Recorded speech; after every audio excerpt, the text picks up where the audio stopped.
Bonjour et bienvenue sur Codigo. Aujourd'hui, on va parler de l'algorithme de Dijkstra. Qu'est-ce que c'est l'algorithme de Dijkstra? C'est un algorithme où dès qu'on a un graphe, par exemple celui qu'il y a sur l'écran, et on a envie de trouver tous les chemins les plus courts en commençant d'un point. Par exemple, si on a A, avec l'algorithme de Dijkstra, on pourra trouver tous les chemins les plus courts pour aller de A à B, de A à C, de A à D, de A à E et de A à F. Avant de rentrer dans les détails, il y a une petite condition qu'il doit y avoir sur le graphe, et c'est que le poids des arêtes doit être non négatif. C'est-à-dire qu'on ne peut pas avoir un -1, mais on peut avoir un 0, un 2, un 6 ou un 100. Maintenant, on va rentrer dans un petit exemple en utilisant le graphe qu'il y a sur l'écran pour utiliser l'algorithme Dijkstra en commençant avec le sommet A. Alors pour commencer, on va se créer un tableau avec tous les sommets A, B, C, D, E et F.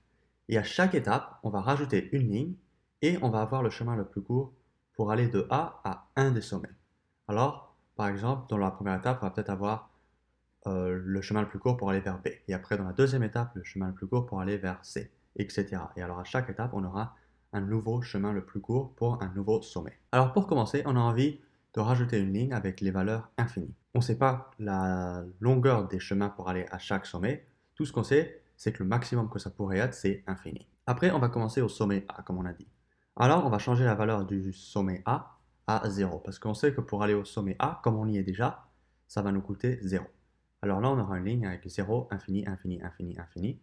Et comme vous voyez, j'ai mis le 0 en jaune parce que ça veut dire que ça, c'est le chemin le plus court pour aller vers A. Et alors maintenant, ce qu'on va faire, c'est on va regarder aux arêtes qui départent de A. Alors on a une arête qui va de A à B et une arête qui va de A à C. Alors on va regarder les valeurs. Par exemple, de A à B, c'est 2. Et alors on va faire 0 plus 2, ça fait 2. Et alors pour B, on va mettre une valeur de 2. Et après pour C, on voit une arête qui coûte 10. Et là, on va faire 0 plus 10, et ça va nous donner 10 toujours. Alors, on va mettre 10 pour aller vers C. Je ne mets pas les valeurs en jaune, parce que par exemple, le 10 pour aller vers C, c'est peut-être pas la meilleure solution, parce que peut-être qu'en allant à travers B, on peut trouver un chemin plus court. Et pour B, on va seulement la mettre en jaune dans la prochaine étape où on va regarder le sommet B. Alors voilà, la prochaine étape, c'est regarder le sommet B. Alors avec B, comme on est en train de regarder le sommet B, on met le B en jaune, parce que ça veut dire que c'est la valeur la plus courte pour aller vers B. Et après, on va commencer à regarder les arêtes. Alors, on va commencer avec l'arête qui a une valeur de 2, qui est entre A et B. Et alors, ce qu'on va faire, c'est qu'on va faire 2 plus 2, c'est égal à 4. Et alors, 4, c'est plus grand que 0. Et alors, comme on sait qu'on peut déjà aller vers A avec une valeur de 0, on n'a pas envie de remettre le 4, alors on peut juste l'ignorer. Après, on va regarder de B à C. Et là, on a une situation un peu différente, où 2 plus 7 est égal à 9, et c'est plus petit que la valeur de 10 qu'on avait avant pour aller vers C. Alors on va changer le 10 à un 9, parce que maintenant, le chemin le plus court, c'est d'aller vers C à travers B. Alors on fait A, B, C. Et ça nous donne une valeur de 9 à la place de 10. Et après, pour aller vers B et D, on fait la même chose. Alors, pour aller vers D, c'est une valeur de 3. Alors 2 plus 3, c'est égal à 5. Et comme la valeur précédente, c'est infini, 5 c'est plus petit qu'infini, alors on met le 5.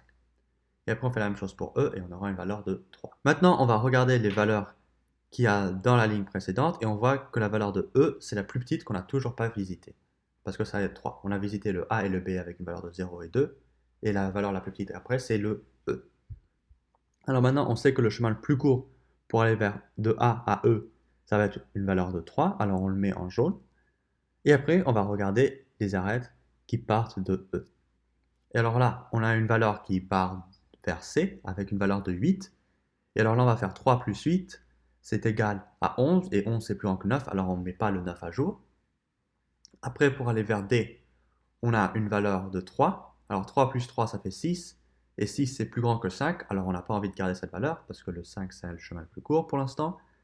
Et après, pour aller vers F, on a une valeur de 4. Alors 3 plus 4, ça fait 7. Et 7, c'est plus petit qu'infini. Alors on sauvegarde la valeur.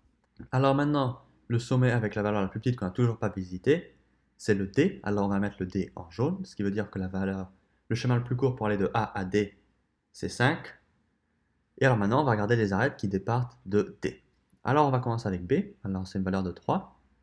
Et bien sûr, on a déjà le chemin le plus court pour aller vers B. Alors on n'a pas besoin de sauvegarder la valeur en passant à travers D. Maintenant, on va regarder vers E. Et ça, c'est le même cas. On a déjà visité E. Alors on peut l'ignorer. Et après F, alors on va faire 5 plus 1, ce qui va nous faire 6. Et 6, c'est plus petit que 7, alors on va mettre la valeur de f à jour. Maintenant, on va prendre le sommet avec la valeur la plus petite qu'on n'a toujours pas visitée. Et alors ça, c'est le f avec 6. Et alors on va mettre le 6 en jaune, parce qu'on sait que le chemin le plus court pour aller de A à F, c'est maintenant 6. Et après, on va regarder les arêtes qui départent de F. Et on a une arête qui va vers D et une arête qui va vers E. Et bien sûr, ces sommets, on les a déjà visités. Alors on sait qu'on ne va pas mettre leur valeur à jour. Et alors voilà, maintenant il ne nous reste plus qu'un sommet, c'est le C. Et là, on va juste mettre le C en jaune. Et maintenant, on aura les chemins les plus courts pour aller de A vers chaque sommet. Alors, on sait que pour aller de A à A, c'est 0. De A à B, ça va être 2. De A à C, ça va être 9. De A à D, ça va être 5. De A à E, ça va être 3. Et de A à F, ça va être 6.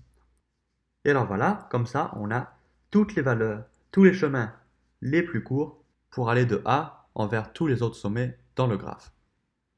Bien sûr, si on a envie de voir le vrai chemin. Par exemple, si on veut savoir comment aller vers C, parce que là, l'algorithme Dijkstra, ça donne seulement la valeur du chemin le plus court, mais ça ne nous donne pas le chemin. Et alors, on peut rajouter quelques informations dès qu'on est en train de créer notre tableau pour après pouvoir retracer le chemin. Et ça, on le verra dans une prochaine vidéo. Et alors voilà, c'était tout pour cette vidéo. Si vous avez aimé, n'oubliez pas de vous abonner à la chaîne et de laisser un petit pouce bleu, ça m'aide énormément. Si vous avez des questions, n'oubliez pas de les poser dans les commentaires. Je répondrai à tous les commentaires. Merci et à la prochaine.